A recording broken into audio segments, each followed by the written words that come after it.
दिल्ली का तुर्कमान गेट, जहां बगल में ऐतिहासिक रामलीला मैदान है, दिल्ली का सबसे पुराना जाकिर हुसैन कॉलेज है, यही अचानक बवाल हो गया।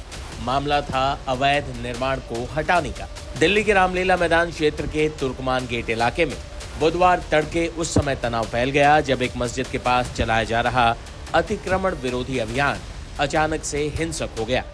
इस घटना में दिल्ली पुलिस के कम से कम 5 जवान घायल हो गए। हालात बिगड़ने पर पुलिस को हल्का बल प्रयोग कर स्थिति को काबू में लाना पड़ा। आंसू गैस के गोले भी छोड़ने पड़े।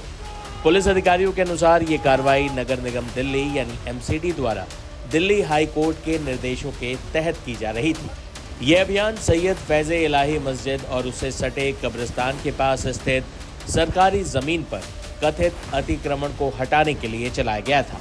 सुबह सुबह शुरू हुई इस कार्रवाई के दौरान बड़ी संख्या में पुलिस बल और एमसीडी के अधिकारी मौके पर मौजूद थे। कार्रवाई के बीच कुछ लोगों ने विरोध करना शुरू किया, जो देखते ही देखते अचानक हिंसक हो गए। आरोप है कि भीड़ के एक हिस्से ने पुलिस और निगम कर्मचारियों पर पत्थरबाजी की। अचानक हुई पत्थरबाजी से मौके पर अफरा तफरी मच गई और पुलिसकर्मियों को चोटें आईं। घायल पुलिसकर्मियों को प्राथमिक उपचार के लिए नजदीकी अस्पताल में भर्ती कराया गया। अधिक जानकारी दे रहे हैं DCP central Nitin Valsan. DCP central Nitin Valsan ji हमारे साथ में। सर, जिस तरीके से आज कार्रवाई हुई है उसको लेके कहीं ना कहीं अनुमान था, पुलिस भी सतर्क थी कि यहाँ कुछ ऐसा हो सकता है। अमन कमेटी से मीटिंग हो रही थी, लेकिन कौन ये उपद्रवी हैं जिन्होंने इस तरीके का उपद्रव मचाया? ये अभी it is a case of further investigation because lot of police officers there. ये जो इंजर्ड पुलिस ऑफिसर्स थे इनको हमने इमीडिएटली हॉस्पिटल में शिफ्ट किया। बाद में मेडिकली चेक किया तो माइनर इंजरीज थे। और ये जो पत्थर फेंकने वाले लोग हैं उनको हमने फोर्स यूज़ करके, मिनिमम फोर्स यूज़ करके उनको पुश बैक किया। पुश बैक करने के बाद हमारा एमसीडी के साथ अच्छा कोऑर्डिनेशन करके हमने डेमोलिशन भी किया था। तो अभी वो आइडेंटिफाई नहीं हुआ। हमने ड्रोन कैमरास और बॉडी वॉर्न कैमरास और फोटोग्राफर्स भी हमने डिप्लॉय किए थे। तो वो सारे एनालिसिस करके हम पता चलेंगे कि कौन थे, तो उसके खिलाफ कानूनी कार्रवाई की जाएगी। सर, एमसीडी ने रात का वक्त चुना था, रात को ही सारी टीम्स आ गई थी। हालांकि इसको बात को लेकर पहले से ही ये था कि एमसीडी 7 तारीख को करेगी। तो ये रात के टाइम हुआ था, क्या यहाँ के लोग पहले से अलर्ट थे इस चीज़ को लेकर जो एकदम मॉब क्रिएट कर आए? लॉ एंड ऑर्डर से ज़्यादा हमारा सोच ये था कि लोगों को असुविधा नहीं होना चाहिए। अगर मान लो मॉर्निंग के टाइम में अगर किया, 8 बजे के आसपास किया, तो 10 बजे के आसपास इतना सारा जेसीबी है, ऑन लुकर्स भी बहुत आएगा, ये क्या हो रहा है। इनफैक्ट एक ये है कि जेसीबी को देखने के लिए बहुत सारे लोग आते हैं। तो हमने सोचा रात में करेगा तो सवेरे तक, सुबह तक खत्म हो जाएंगे, लोगों को परेशान नहीं होना चाहिए। सर, कितना एरिया जो है उसको अतिक्रमण हटाया जा रहा है? वो सारे details MCD will be better able to tell. Basically ये मैं बता सकता हूँ कि फैज़े इलाही मस्जिद की जो बगल वाले एरिया है, इनकी विसिनिटी में जो एक डिस्पेंसरी था और एक बैंक हॉल थे। हाँ, बैंक हॉल थे। और दूसरा थोड़ा सा एक एकोमोडेशन टाइप थे, वो एमसीडी ने अपना जेसीबी यूज करके तोड़ा है। सर, कितने पुलिस वाले घायल हुए हैं और आगे कार्रवाई किस तरीके से रहेगी? 5 पुलिस ऑफिसर्स को माइनर इंजरी से उनके मेडिकल रिपोर्ट्स आने के बाद और उनको स्टेटमेंट्स लेने के बाद लीगल एक्शन लेंगे। धन्यवाद। तो यह है डीसीपी सेंट्रल, जिनका कहना है कि 5 पुलिसकर्मी घायल हुए हैं और उनको माइनर इंजरी आई है। लेकिन जिस तरीके से पूरा डेमोन्स्ट्रेशन के टाइम दौरान ये उपद्रव हुआ है उसको लेके पुलिस को कहीं ना कहीं अनुमान था कि यहाँ ऐसा कुछ हो सकता है। पुलिस पहले से अलर्ट मोड पे थी। पुलिस ने मल्टीपल टीम्स को यहाँ पे तैनात किया हुआ था, ना सिर्फ लोकल पुलिस स्टाफ बल्कि जो पैरामिलिट्री फोर्सेज है उनको भी यहाँ खड़ा किया गया था। इसके अलावा जो ड्रोन्स कैमराज हैं, बॉडी कैम, पुलिस कैम हैं, फोटोग्राफर्स है, उनकी तैनाती की गई। अब पुलिस का कहना है कि उन सभी लोगों को चिन्हित किया जाएगा जिन्होंने पुलिस के ऊपर पथराव किया है और उसके खिलाफ सख्त कार्रवाई की जाएगी।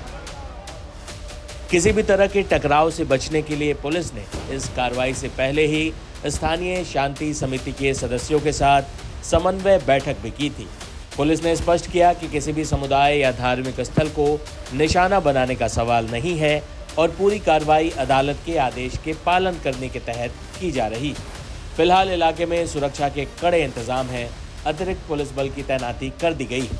पुलिस प्रशासन ने लोगों से शांति बनाए रखने और अफवाहों पर ध्यान न देने की अपील की। घटना के संबंध में वीडियो फुटेज और अन्य साक्ष्यों की जांच की जा रही है ताकि हिंसा में शामिल लोगों की पहचान कर आगे की कानूनी कार्रवाई की जा सके। जाते जाते आपको हमारे संवाददाता की ग्राउंड रिपोर्ट के साथ छोड़े जाते हैं। फैज इलाही मस्जिद के बाहर अतिक्रमण हो रखा था और इसको लेके लगातार एमसीडी की टीम जो है वो अपना सर्वे कर रही थी। एमसीडी की टीम ने पिछले कुछ महीने पहले इसके एक रिपोर्ट पेश की थी, जिसके बाद फैज इलाही मस्जिद के बाहर नोटिस चिपकाया गया था और बताया गया था कि कितना इलाका यहाँ का जो है वो अतिक्रमण किया हुआ है, गैरकानूनी रूप से वहां पर निर्माण किए गए हैं। फैज इलाही मस्जिद के बाहर एक बारात घर है, उसके अलावा कई दुकानें हैं, जिन दुकानों को हटाने के लिए लगातार जो है एमसीडी की टीम ने सर्वे किया थे। नोटिस चस्पा करने के बाद एक डेट दी गई थी, जिसके बाद फैज इलाही मस्जिद का जो स्टाफ है या कहें जो उनके जो लोग हैं वो कोर्ट गए थे, लेकिन कोर्ट ने भी वहां से उनको कोई राहत नहीं दी, जिसके बाद ये ऑर्डर आया कि वहां पे अतिक्रमण हटाया जाएगा। और इसको लेकर दिल्ली पुलिस लगातार जो अमन कमेटी है उससे बात कर रही थी। मल्टीपल टाइम जो है वो मीटिंग्स की गई थी। दिल्ली पुलिस की तरफ से ये बोला गया था कि अतिक्रमण को हटाने के लिए कोई भी उपद्रव करता हुआ नजर न आए, और ये बात जो है अमन कमेटी की तरफ से इंश्योर की गई थी कोई भी उपद्रव नहीं होगा। लेकिन बीती रात जब पुलिस की टीम यहाँ पहुंची, एमसीडी की टीम यहाँ पहुंची है, तो यहाँ पर एक बड़ा बवाल देखने को मिला है। जहाँ के जो लोकल्स हैं उन्होंने पुलिस की टीम के ऊपर भारी पथराव किया है, जिसके बाद पुलिस को एक्शन लेना पड़ा और पुलिस ने आंसू गैस के गोले छोड़े हैं। और यहाँ पर करीब 30 बुलडोजर आए थे, जो एमसीडी के बुलडोजर थे, उनको यहाँ पे अतिक्रमण हटाना था। जैसे ही वो एमसीडी की टीम यहाँ पहुंचती है, अपना काम शुरू करने की कोशिश करती है, उसी दौरान अचानक से एक मॉब आता है और पुलिस और एमसीडी की टीम के ऊपर पथराव करता है। लेकिन पुलिस पहले से सतर्क थी, पुलिस को पता था ये संवेदनशील इलाका है, मिक्स पॉपुलेशन का इलाका है, यहाँ पे इस तरीके का बवाल हो सकता है। इसलिए पुलिस ने पहले से ही एक ट्रैफिक एडवाइजरी दी थी कि इस इलाके से लोग ट्रैफिक को अवॉइड करें और यहाँ पर ना आए। जिस वक्त डेमोन्स्ट्रेशन होगा बकायदा टाइम दिया गया था, लेकिन जिस तरीके से पूरा बवाल हुआ है उसके बाद पुलिस को एक्शन लेना पड़ा और पुलिस ने यहाँ पर लोगों को अंदर खदेड़ा है और उसके बाद वहाँ पे अतिक्रमण हटाने की कार्रवाई चल रही है। कि अगर फैज इलाही मस्जिद पे हम आमतौर पे जाएंगे या कहीं अब सुबह या शाम के वक्त जाएंगे तो वहाँ पे आपको सड़क काफी चौड़ी नजर आएगी, मतलब यहाँ वहां से ट्रैफिक आराम से आ जा सकता है। लेकिन जैसे ही दिन चढ़ता है वहां पे भीड़ होनी इकट्ठी हो जाती है और भीड़ उस अतिक्रमण की वजह से होती है, क्योंकि वहां पे कई इस तरीके की दुकानें लगी हुई हैं और एक बड़ा बारात घर जो है वो गैरकानूनी रूप से वहां बनाया गया, जिसको लेकर लगातार एमसीडी की टीम जो है वो यहाँ पे नोटिस चस्पा कर रही थी। और एमसीडी के खिलाफ जो फैज इलाही मस्जिद का स्टाफ है या लोकल से वो हाईकोर्ट भी गए थे। हाईकोर्ट से उनको झटका लगा और हाईकोर्ट ने बोला है कि अतिक्रमण हटाने के काम में किसी तरीके का कोई भी अवरोध पैदा नहीं होगा और एमसीडी को आदेश भी दिया गया है। जिसके बाद एक तारीख तय की गई थी कि 7 तारीख को यहाँ पर अतिक्रमण हटाने के लिए एमसीडी टीम पहुंचेगी। लेकिन बीती रात में जिस तरीके से पूरा बवाल सामने आया है, इसको लेकर दिल्ली पुलिस को कहीं ना कहीं उम्मीद, ये एक अनुमान था कि यहाँ पर इस तरीके का बवाल हो सकता है। इसलिए दिल्ली पुलिस ने बड़ी संख्या में यहाँ पे जवानों की तैनाती कर रखी थी, न सिर्फ लोकल स्टाफ बल्कि पैरामिलिट्री फोर्सेस की मल्टीपल टीम जो है वो यहाँ पे खड़ी की गई थी। और जैसे ही एक मॉब आता है, पथराव करता है, उसके बाद दिल्ली पुलिस भी एक्शन लेती है, आंसू गैस के गोले छोड़ती है। लेकिन उससे पहले दिल्ली पुलिस ने लगातार सतर्क किया, माइक की मदद से लोगों को बोला कि जो लोग ये पथराव कर रहे हैं वो अंदर की तरफ चले जाएं और इस तरीके की हरकतें ना करें, क्योंकि लगातार दिल्ली पुलिस अमन कमेटी से मीटिंग कर रही थी। अपनी तरह लोकल इनपुट उन्होंने अपना अरेंज कर रखा था। ड्रोन्स की मदद से लगातार देखा जा रहा था कि ऐसे कोई उपद्रवी ना हो जो छतों के आसपास पत्थर इकट्ठा कर रहे हो। तो कई तरीके से दिल्ली पुलिस सतर्कता बरतते हुए चल रही थी,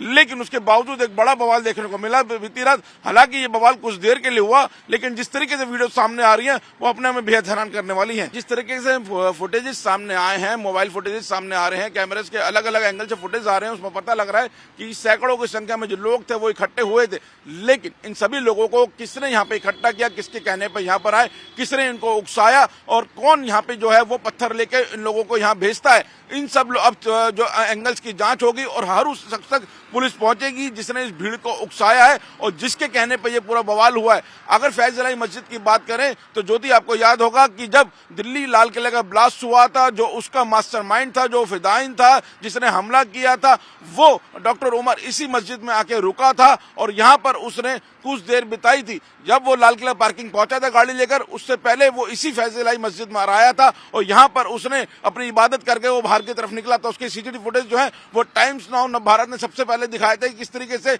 वो यहाँ से जा रहा है।